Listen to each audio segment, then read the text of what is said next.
फराज किदवई साहब हमारे साथ बने हुए हैं। किदवई साहब, क्योंकि इंडिया अलायंस को लेकर लगातार हम चर्चा कर रहे हैं, लेकिन कहा जा रहा है कि अगर 2024 की सबसे बड़ी सियासी जंग लोकसभा चुनाव को जीतना है तो उसके लिए सबसे अहम राज्य है उत्तर प्रदेश। और उत्तर प्रदेश में जो टक्कर सीधी सीधी है वो समाजवादी पार्टी और बीजेपी के बीच। लेकिन सवाल है कि उत्तर प्रदेश में कांग्रेस के साथ समाजवादी पार्टी का गठबंधन क्या होगा, इंडिया अलायंस किस तरह से रूप लेगा। क्योंकि हमने देखा है जिस तरह से मध्य प्रदेश में हुआ था, उससे तो साफ तौर से है कि एक बड़ी दरार अभी पड़ी हुई है कांग्रेस और समाजवादी पार्टी के बीच, जिसे पाटना इतना आसान नहीं है। क्या लोकसभा चुनाव से पहले वो दरारें खत्म होंगी, वो तलखियां खत्म होंगी? रवि जी, देखिए, सबसे पहले तो हम अपने भाई धनंजय जी की बातों का जवाब देते हैं, फिर आपकी बात का जवाब देंगे।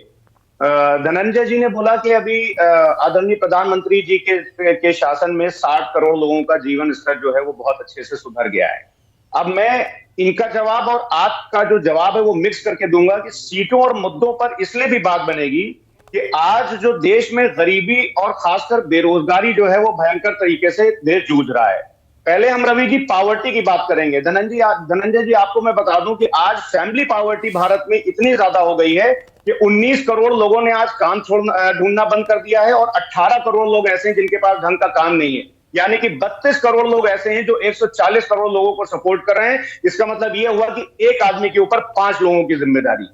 प्रधानमंत्री जी, अनएम्प्लॉयमेंट का ये हाल है रवि जी कि प्रधानमंत्री जी अपनी इंडिपेंडेंस डे की स्पीच में कहते हैं कि India is a young country. Yes, India is a young country.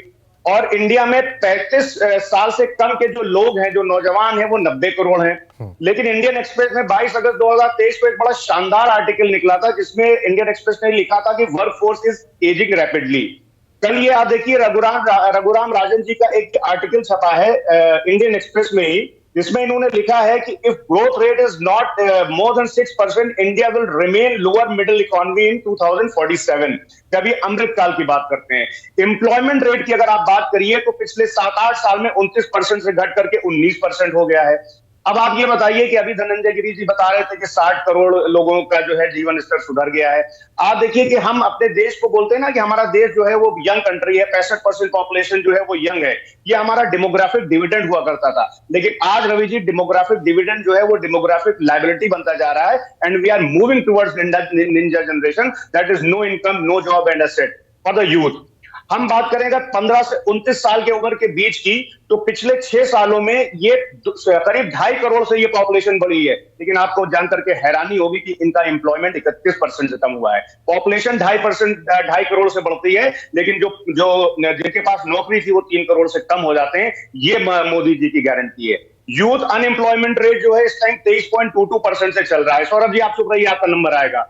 जो ग्रेजुएट्स हैं रवि जी, जो ग्रेजुएट्स हैं उनका अनएम्प्लॉयमेंट रेट 42.2% है इस अमृतकाल में। और सीएमआई ने ही बोला था अभी पिछले महीने कि जो अनएम्प्लॉयमेंट रेट आज की तारीख में भारत में चल रहा है वो करीब करीब 11% है। सीटों और मुद्दों पर इसलिए भी बात रवि जी बनेगी कि लोक नीति और सीएसडीएस का सर्वे है, ये मेरा नहीं है।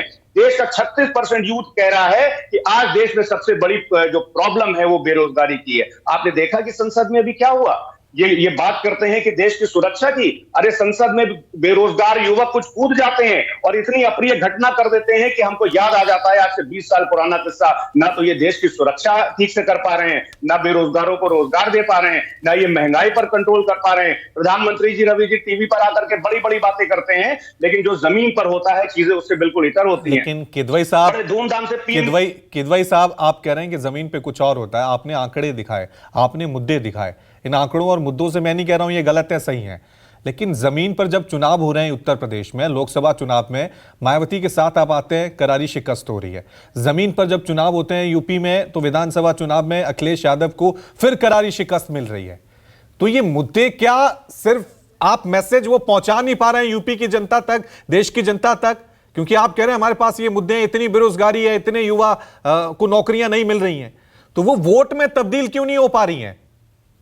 रवि जी, वोट में भी तब्दील हो रही है। आप देखिए कि उत्तर प्रदेश में अगर 2022 के इलेक्शन की बात करेंगे आप, तो समाजवादी पार्टी का जो वोट शेयर था वो 32% से ज्यादा था। प्रधानमंत्री जी 2014 में बड़े बड़े वादे करके आए थे ना कि 2 करोड़ नौकरी देंगे, 15 लाख रुपए बैंक से आएंगे, चाइना को लाल आंख दिखाएंगे। हालांकि चाइना से आज हमारा इंपोर्ट बहुत बढ़ चुका है, तो जनता को उम्मीदें बहुत ज्यादा थी, जनता ने इनको 2 टर्म दिए। दूसरी बात ये रही कि उत्तर प्रदेश की अगर आप बात करिए, हमारे भाई धनंजय भाई भी मेट्रो की बात कर रहे थे। आदरणीय अखिलेश यादव जी ने उत्तर प्रदेश में लखनऊ में खासकर मेट्रो का जब शुभारंभ किया, उसके बाद में 1 मीटर भी अगर मेट्रो लाइन बढ़ी हो तो बताइए। मैं तो आप उत्तर प्रदेश की बात कर रहे हैं, उत्तर प्रदेश इस देश का सबसे ज्यादा पॉपुलस स्टेट है और दिल्ली का रास्ता उत्तर प्रदेश से जाता है। 1 मीटर भी अगर आप बताइए कि मेट्रो रेल की लाइन बढ़ी हो तो उत्तर प्रदेश में आप ये मान करके चलिए रवि जी कि जिस तरह से भारतीय जनता पार्टी की ये जो डबल इंजन की फेल सरकार है 2014 से और 2017 में उत्तर प्रदेश में, 100% इंडिया गठबंधन बनेगा। हम भी मिलेंगे, कांग्रेस भी मिलेगी और हम लोग मिल करके भारतीय जनता गठबंधन, पार्टी लेकिन गठबंधन आप जितनी पुख्ता से गठबंधन का दावा कर रहे हैं, लेकिन अजय राय का बयान, अखिलेश का वो बयान, चिरकुट एक दूसरे को उधर बोला, वो कैसे संभव आएगा और कितनी सीट आप देंगे कांग्रेस को, क्या भूमिका रहेगी? रवि जी मैं बताता हूं। देखिए जो बीजे पार्टी है ना वो अलोकतांत्रिक है। इंडिया गठबंधन में लोकतंत्र है। यहां पे ऐसा नहीं हुआ कि एक आदमी ने बोला और सारी चीजें पर्कुलेट हो गई। हम भी अपनी बात रखते हैं। आदरणीय नीतीश कुमार जी ने कांग्रेस के ऊपर एक जो कमेंट किया वो सही किया, मैं आपके सामने बैठ करके बोल रहा हूं कि वो गठबंधन पे ध्यान नहीं दे रही है। तो आदरणीय नीतीश कुमार जी ने कांग्रेस को सजेशन दिया, कांग्रेस उस सजेशन को मानी और आप उसका नतीजा देखिए कि 19 दिसंबर को ये मीटिंग होने जा रही है। तो हमारा जो इंडिया गठबंधन जो है ये बीजेपी पार्टी की तरह नहीं है। इंडिया गठबंधन जो है वो लोकतांत्रिक मूल्यों से और लोकतांत्रिक तरीकों से चल रहा है और आप देखिएगा कि इंडिया गठबंधन जो है भारतीय जनता पार्टी को मुझे लग रहा है कि कल की बैठक में हमें पता लग जाएगा। अगर सीट शेयरिंग को लेकर सहमति बन जाती है तो क्या सहमति बनेगी यूपी में खासकर, बिहार में खासकर और पश्चिम बंगाल, क्योंकि ये 2-3 राज्य हैं जहां पेच फंसा हुआ है।